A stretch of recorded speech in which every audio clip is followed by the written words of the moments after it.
Maybe I should have started with saying good morning to all. Dobra utra, if my Russian is correct. It is correct. Parilus Bolorit, if you prefer in Armenian. Sabah al-Khair in Arabic. Khosh umadid. We have two Persian speaking.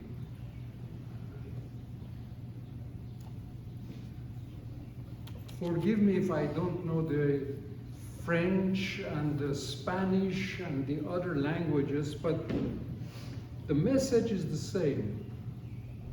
No matter what language, no matter what, we are here for one purpose. As we gather today to commemorate the Armenian genocide, we remember not only a tragedy of the past, but a story that has spread across the world, different languages, different countries.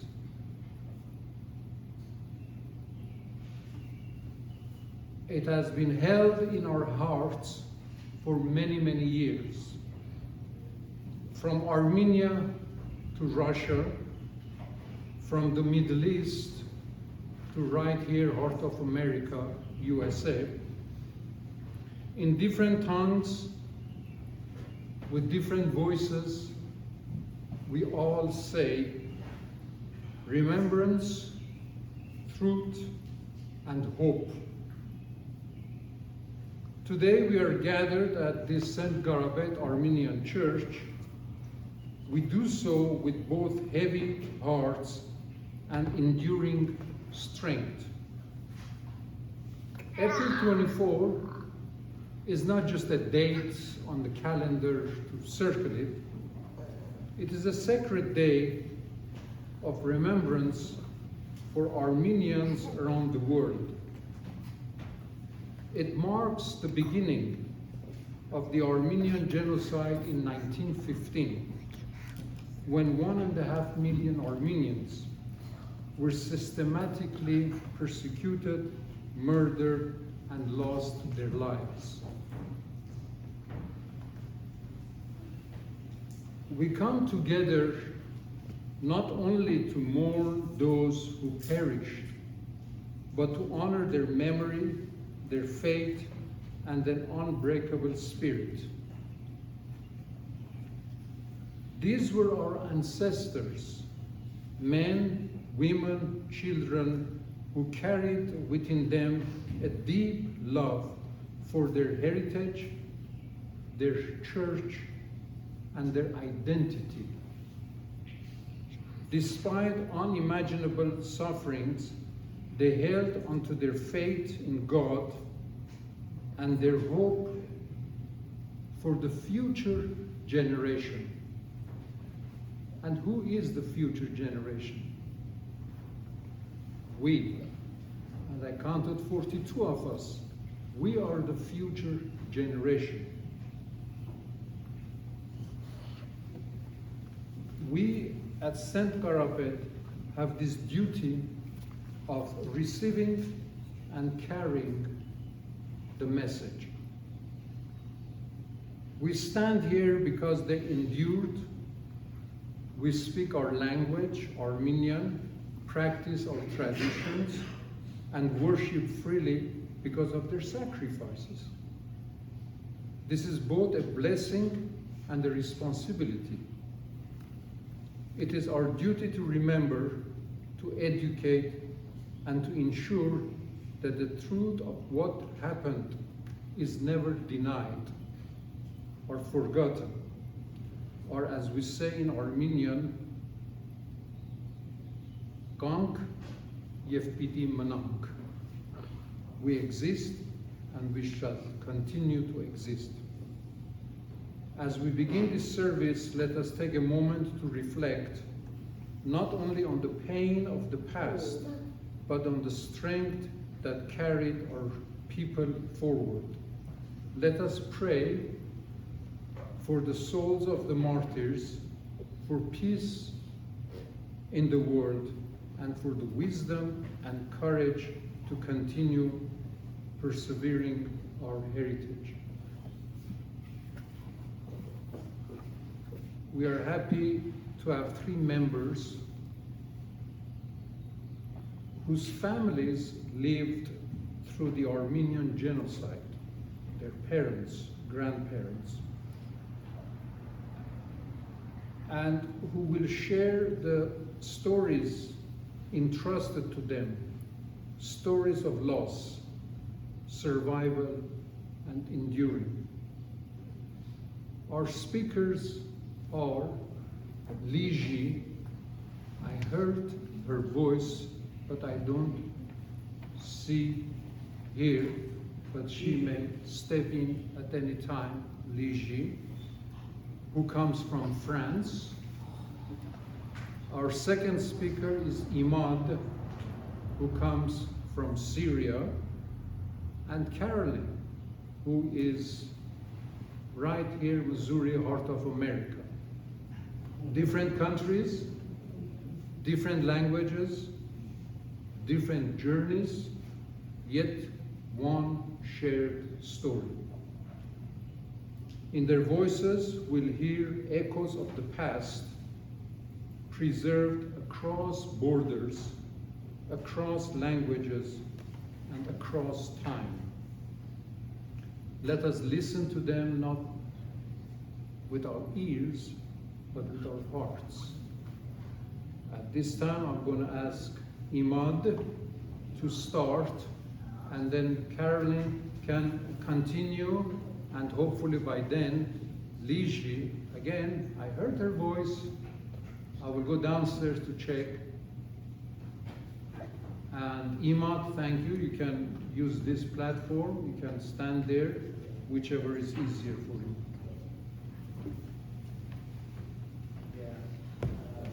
Good morning. Hi, Louis. Hi, Louis. Keep it informal. I don't have any speech or any prepared, but want to share my family story as well as could be similar to many of you and your extended families.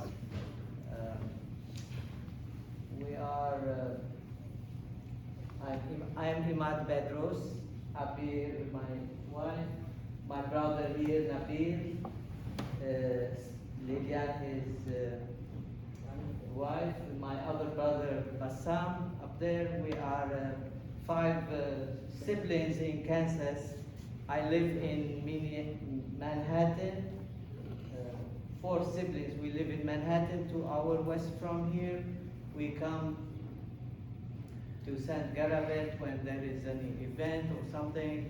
We share our heritage and we keep the memories alive. And I think the culture of the Armenians is the key message here to continue our journey.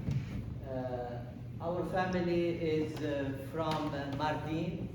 Mardin currently is in the southeast corner of Turkey. It is in the province of Diyarbakir. It is one of the 6 provinces that was split when the Ottoman took over the Western Armenia. So the Western Armenia, you know, I'm not very expert in history, but just a big picture. Armenia got split. The western side of it was taken over by the Ottoman, these 6 provinces, where Mount Ararat is and Lake Van is. And the eastern side of Armenia was taken by the Persian back then. How many years? For 500 years. 500-ish years ago. So No, that's Russians 250 years ago. Thank you. So that's the big picture, and our family is from Mardin, a small town in, as I mentioned, my grandfather and his siblings, they were directly impacted by the massacre.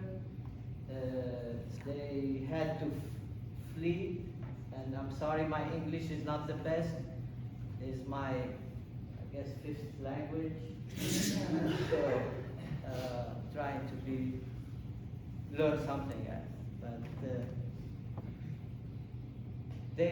I think we are here, I personally and my family, my brothers, my siblings, we are here because of the male Armenians that fled, because from what we learn and what I've been reading, they took the male Armenians to the genocide and they kept the women and the kids, either the women to be sold or being in possession, I don't know the right word here. And we are Armenians because the male people fled. My grandfather fled, and the history of my family, that they used to say he had to be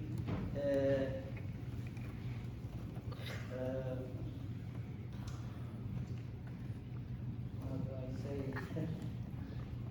Be like a dog in a fleeing with the sheep, and like crawling. Thank you, crawling to be able to flee Mardin further south to the Syria border. That's directly one of my grandfather. His brother, the story of my family, they say he had to jump in a well where they used to, when they killed the people, they threw them in the well. One is for people not to be able to drink the water, and two, easy way to bury them. So my brother, my grandfather's brother, Gabriel Bedros, he had to jump in a well and stay there for a week until things get settled. Then he asked for help, and then he had to again flee and to go to Syria. So my family went to Aleppo, as most of Armenians from the southern side of Armenia. A lot of them, they were being moved, exiled by the what they say, they took them to their resort. The Armenian, how to say, when they took the caravan of people, officially there are so many, it's difficult for them to kill them, so they indirectly killed them because they took a caravan of people to the desert of their resort, and where Ras Al Ain is like a desert, and people, they were dying. And then in that Ras Al Ain, in their resort, which is right now in the northeast side of Syria, there is a museum of the Armenian genocide people, and remembering the Armenian in that area. A lot of them, and in 2014, unfortunately, the history repeats itself. And in 2014, when ISIS took over northern Syria, they went to that area where there is an Armenian church and Armenian community, and they literally destroyed the place. Their religion, don't want to talk about it. We are Catholic, because that area of Mardin is more was more evangelized by the Roman Catholic Church. A lot of Dominicans, Franciscans, and Mardin, they did not used to speak Armenian. I do not, never, my father did not know Armenian. The language was Arabic and some Turk, but it was mainly Arabic. And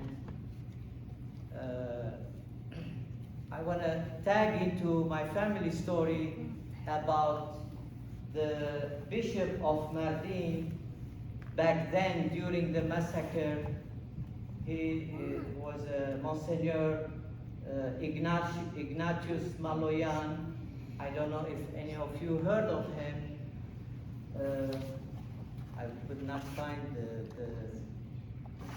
the picture of him. I was in Lebanon 2 years ago, and I brought from Zomar a little picture, but he was the bishop from Mardin, and he was leading the Armenian Christian in Mardin. And back, I'm gonna tell about the story about him. There was a pressure, and always it was not a peaceful moment for the Armenian in Mardin. Yes, thank you. Yeah, that's his picture here. And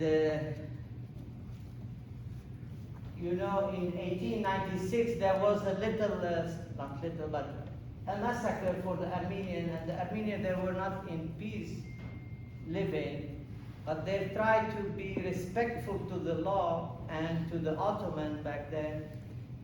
And in May of 1915, were closer to the hot time of the massacre, the leaders, the Christian leaders, the Armenian Christian leaders in Mardin told Bishop Maloyan he need to flee, to go to Syria, to go a safer place, because they are gonna persecute him as the leader of the Christians, so they can dismantle all the Armenians in Mardin. And that was in May 1915. He wrote his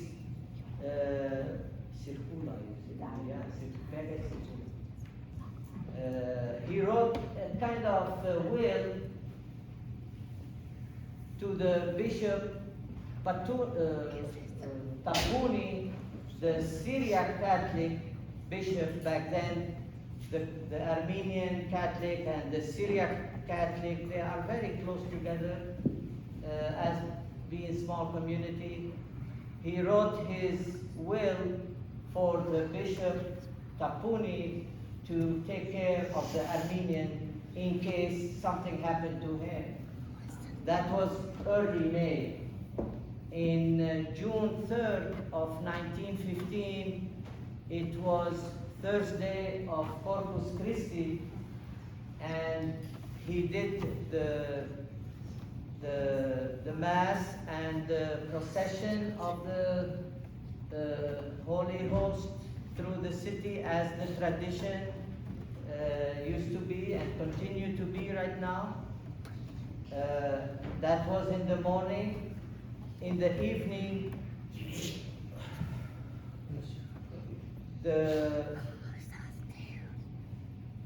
mayor, the leader of the Turks, they had the plan to get rid of him and the Armenian. They have a plan to massacre, to eliminate.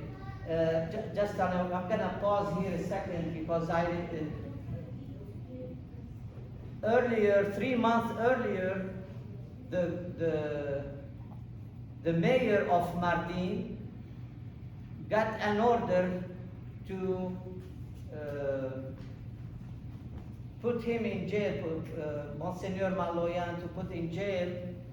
The mayor refused the order from Constantinople, because he said these Armenians are living, respecting the Ottoman rules, respecting the law, and they're living in peaceful, and they're contributing to the society by their commerce, by their contribution all over.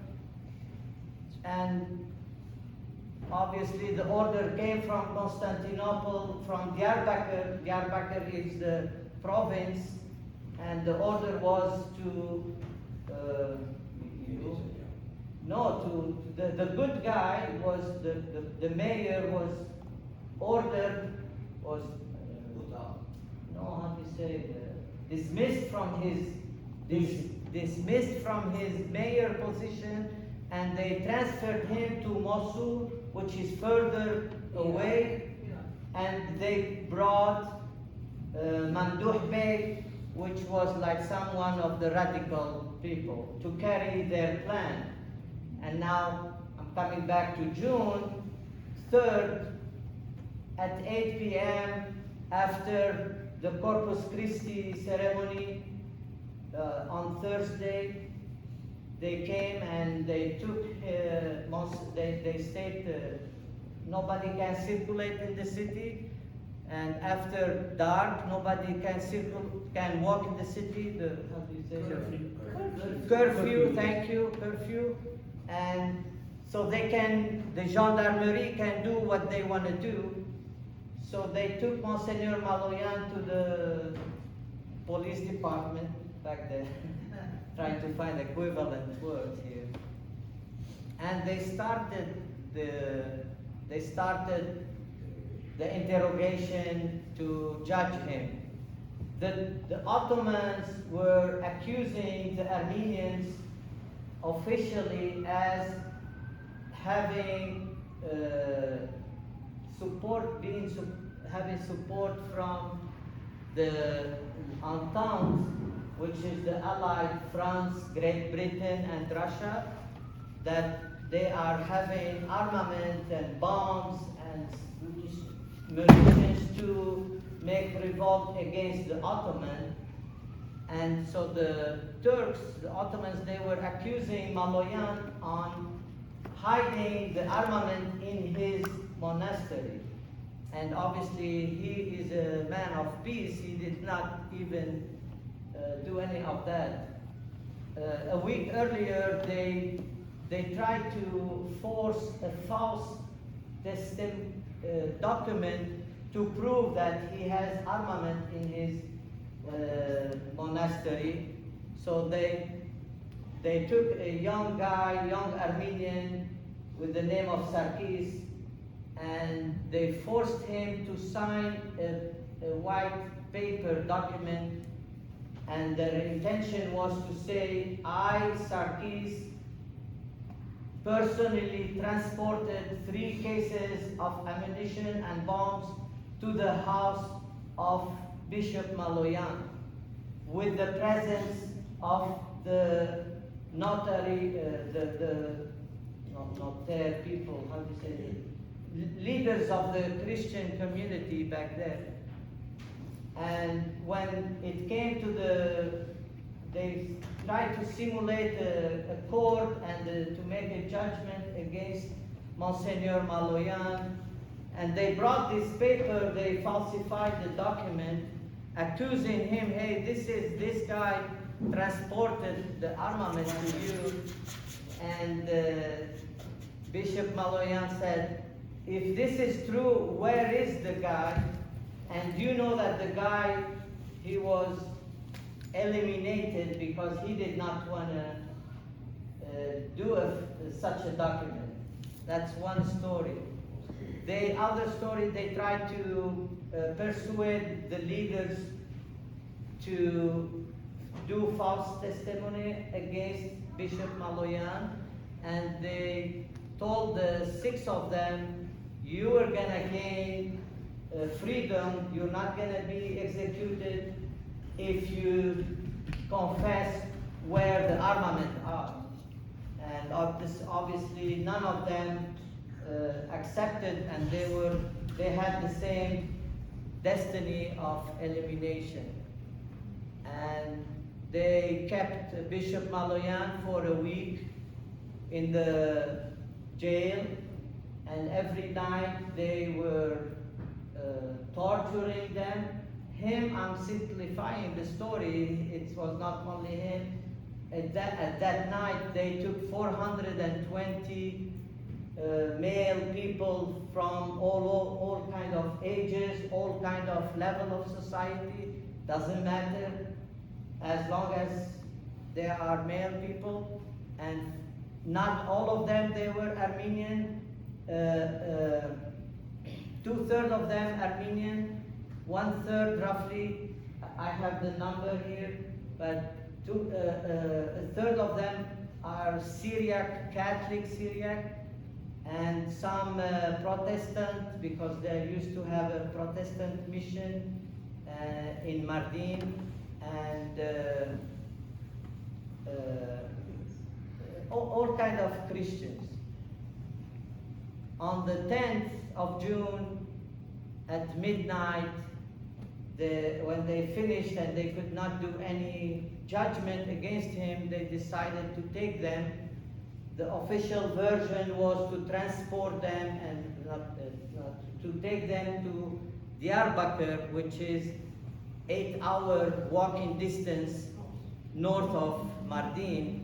So they left midnight, and Bishop Maloyan and other 12 priests, either Armenian Catholic and Syriac Catholic, but Bishop Maloyan, part of his torture was they pulled the nail of his feet, and one of the priests, I don't know if I'm being too drastic in my conversation, but Sure. you're good. One of the priests has a beard. They cut, for the priests, they used to have this beard like this, and it's part of their wisdom, part of their culture. One of them, they cut it half like this. On the other half, they burned it for people to see.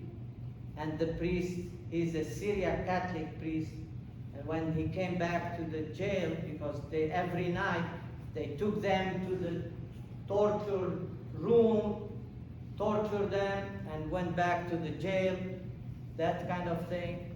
But to summarize the story, they took on June 10th, midnight, they took these 420, and Bishop Maloyan walking further north, and every 1 hour and 2 hours, they were taking 100 of those people, because it's too many people, and they were executing them.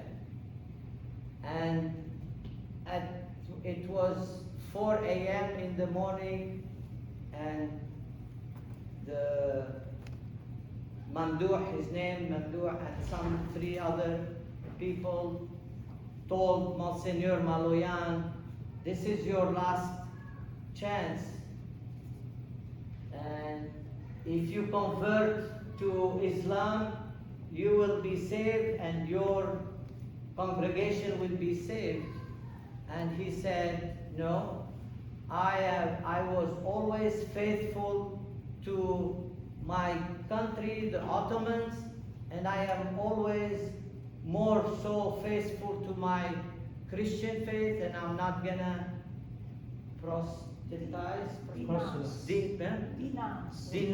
denounce my faith. The Mamdouh Bey got nervous, upset because of him being very firm in his answer, and he gave a sign to the soldier. The soldier shot him in the neck here, in the back, 2 times, and there were some Kurds, the Kurdish people, they were helping the Ottomans, and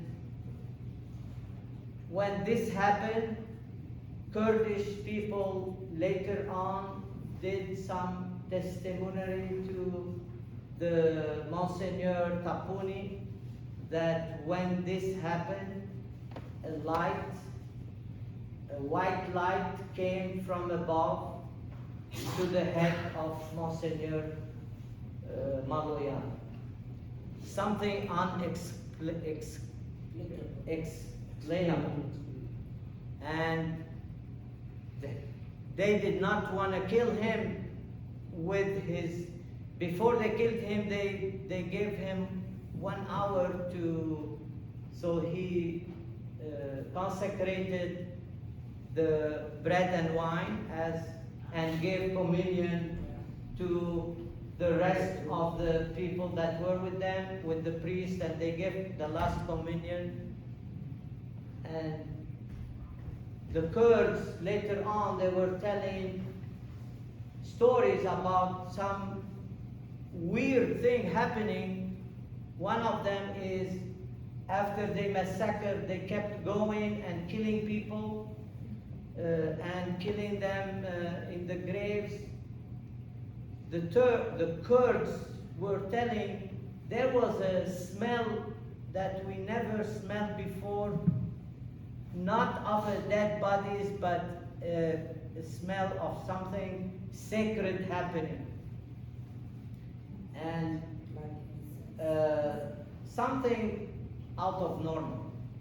And that's the story of Monsignor Maloyan, who he was in last year, October of last year, he was canonized as the saint of the Catholic Armenian Church. And trying to summarize the story here, his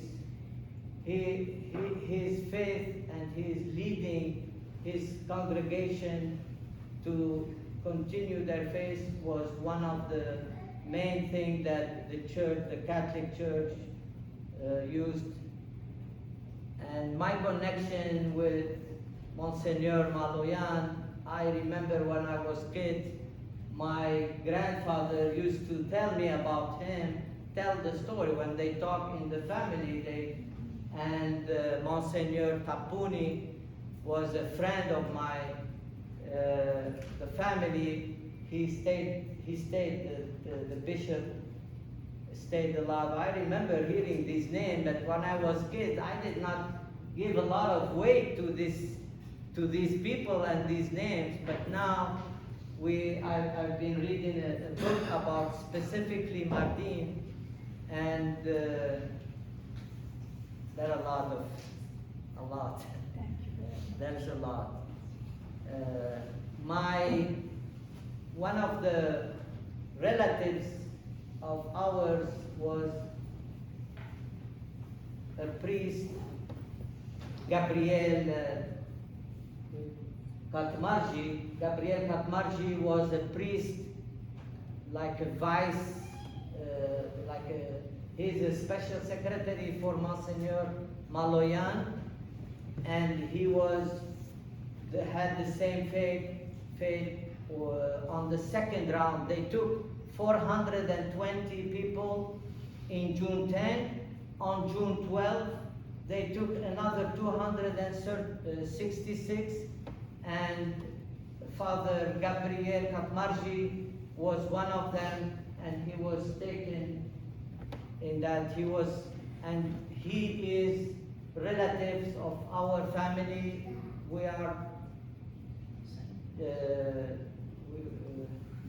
he is the brother of the grandson of my cousin, second generation cousin, something, to make it simple. I have here, I printed, I printed maybe 20 copies, if anyone wants to take. This is a statement from the grandson, Father Robert Kenderjian. This is the picture of Saint Maloyan now, and this is the picture of Gabriel Katmarjian that he is the brother of the brother of the grandfather of Robert. Robert was in Burj Hamoud, Lebanon. He was a priest in Zomar, and he wrote about his family and what other stories happened with Monsignor Maloyan. It is a small personal statement from back then Father Robert Katmarji. If anyone want to take a copy here, we'll put them. And also, I was in Los Angeles last Christmas, and I went to the Armenian church, and they have a museum in the Cathedral of Armenian in Los Angeles, and I took pictures of the museum, and it has some factual events and stories, and I have some copies available. If anyone wanna get some here, maybe we'll put them downstairs. We'll put them downstairs on the table. There is a museum in Zomar. Yeah. The brother of my grandfather, Gabriel Bedros, and his mom, which is the mom of my grandfather, they gave testimony of these events that happened in Mardin that were used in for the canonization of Saint Maloyan. And that's my story.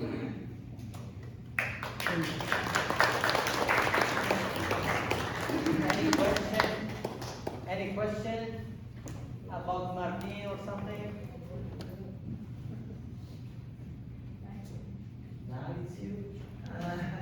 Martin now is